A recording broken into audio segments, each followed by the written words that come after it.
All right, ready to dive into a case that's captivated the world. Sounds like a plan. Let's do it. We're untangling the disappearance of Madeleine McCann. You guys sent in excerpts from the Wikipedia article, which, by the way, thanks for that, gives us a great framework for today. Absolutely. A case that's, well, it's a bit of a hall of mirrors, isn't it? Totally.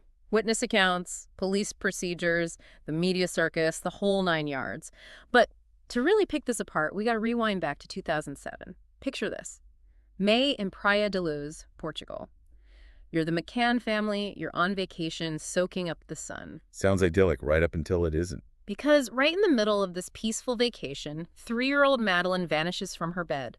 Her parents are dining with friends just a stone's throw away.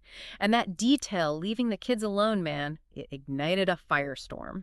We'll unpack that a bit later, but first, let's set the stage. So it's around 10 p.m. when Kate McCann, Madeleine's mother, discovers she's gone.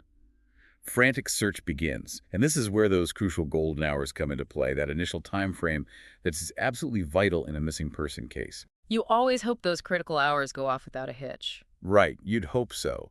But sadly, in Madeleine's case, there were missteps right out of the gate. Missteps that, well, they really rippled throughout the entire investigation. Delays in notifying border police, getting a good description of Madeleine out there, establishing roadblocks, even issuing a global missing person alert through Interpol.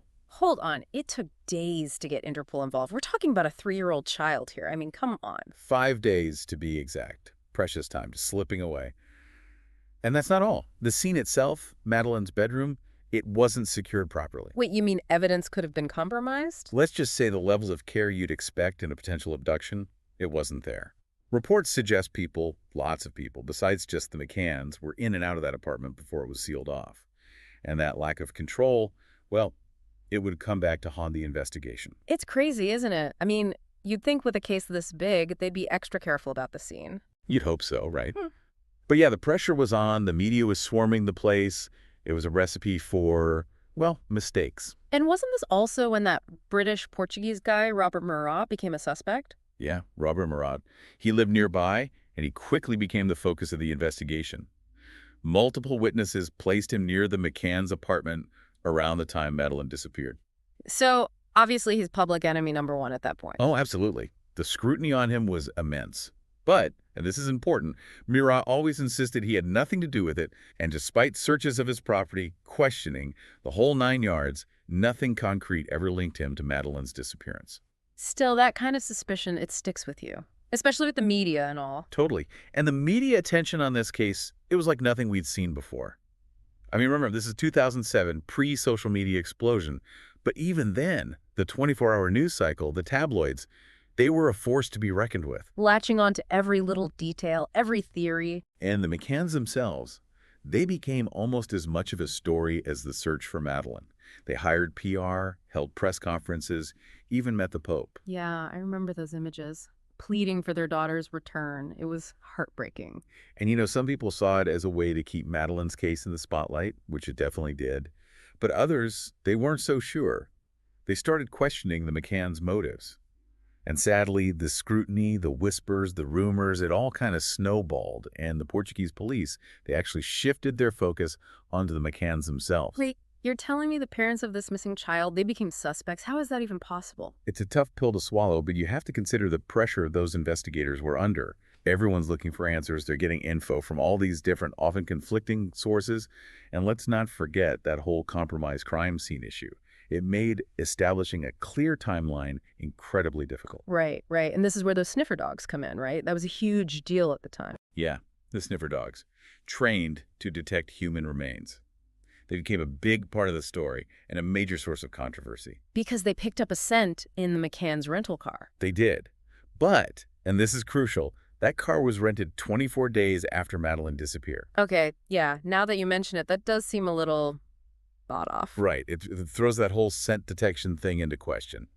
Plus, the dogs also reacted to areas inside the McCann's apartment. Adding fuel to the fire. Exactly. And then there's the DNA analysis. Samples from the car and the apartment, they're sent to a British lab.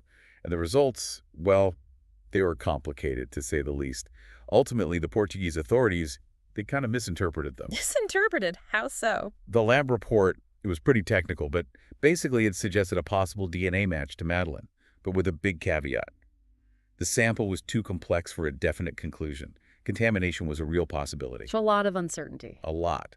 But instead of focusing on that uncertainty, on those caveats, the Portuguese police, they zeroed in on that possibility of a DNA match. And of course, the media ran with it. Oh yeah, headlines everywhere.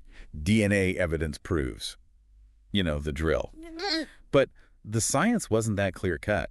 It shows how easily things can get twisted, especially in a case this high profile. So let me get this straight. Based on some sniffer dogs and a misinterpreted lab report, the McCanns were officially considered suspects. They were given arguido status, which means person of interest.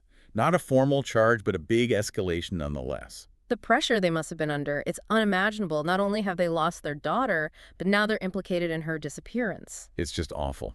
They always maintained their innocence, but on the advice of their lawyers, they ended up going back to the UK. And the Portuguese investigation, that was pretty much a dead end at that point. Basically, they officially closed the case, said there wasn't enough evidence.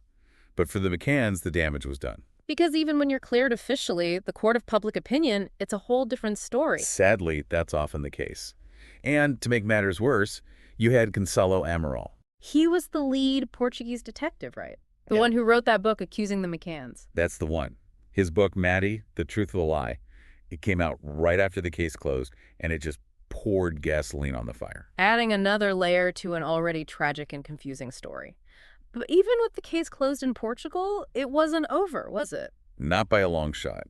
2011, things kicked off again when Scotland Yard opened their own investigation. Operation Grange, they called it. They wanted to start fresh, take a new look at everything. New investigation, fresh start. What did Scotland Yard do differently with Operation Grange? Well, they went in with a different perspective. Right from the get-go, they treated it as a potential abduction. They didn't rule anything out. They dug back into all that existing evidence, brought in new tech that wasn't available back in 2007, and really chased down every new lead. Sounds like they were determined to get to the bottom of it. What kind of new tech are we talking about? One of the big ones, mobile phone data. Yeah. Even back then, everyone and their grandma had a mobile. So by looking at phone records, they could track who was using their phones near the resort around the time Madeleine disappeared. So, potentially place people at the scene or even find new witnesses they didn't know about before? Exactly. And that's how they found a bunch of new persons of interest. People who were acting suspiciously at the resort even days before Madeleine disappeared. Like those men that were seen hanging around the McCann's apartment, right? Or the ones supposedly collecting money for fake charities. Yep, those guys. Scotland Yard thought maybe they were doing reconnaissance, scoping the place out for an abduction, or maybe a burglary. Chilling. So, not just a random crime of opportunity, but something more planned out. That was their thinking, yeah. They also looked into all the burglaries that happened around that time, at the resort and nearby, trying to find any kind of connection, any pattern. Trying to connect the dots back to Madeleine. Right. Operation Grange, it was massive. Years of work, millions of pounds spent chasing down leads, conducting interviews. But those solid answers, they just remained out of reach. Until 2020, right? That's when things took a turn. Tell me about that. Yeah, 2020.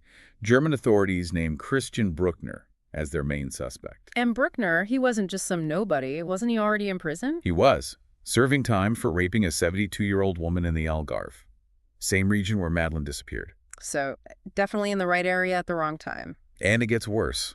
Bruckner, he had a history. Sexual offenses, some involving children. He was transient, moved between Portugal and Germany. Oh, and he had access to a camper van. Sound familiar?